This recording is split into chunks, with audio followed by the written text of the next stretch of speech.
个等待真久的6000块总算要来了。5大领钱的方式：第一，登记入校；第二，自动提款机来领现金；第三，到邮局来领现金；第四，直接甲你入校；第五，来做册。其中登记入校者，后日拜三早起的8点开放网站来登记。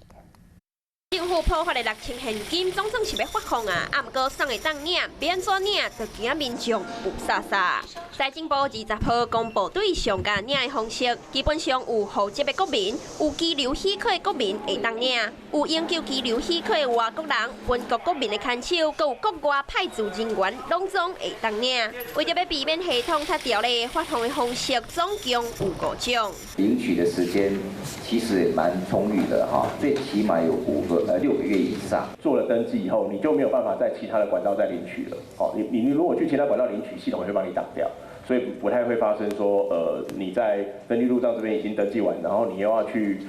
比如说邮局或者是 ATM， 那个系统会把它挡掉。第一种，你若无想要拍走，会用直接到官方的网站来登记，只要甲健保卡的号码、身份证号码、甲金融机构口座的号码甲拍入去，28号就会当查讲现金是毋是有汇入去户头。严格就是惊讲网络大塞车，前5天会以买回数字来分流。3月27号开始，我们就不分流，那只要符合资格的民众，不分尾数都可以上来登记。买单较骨力的，家己去 ATM 邮局领现金，同款需要健保卡的号码、身份证号码。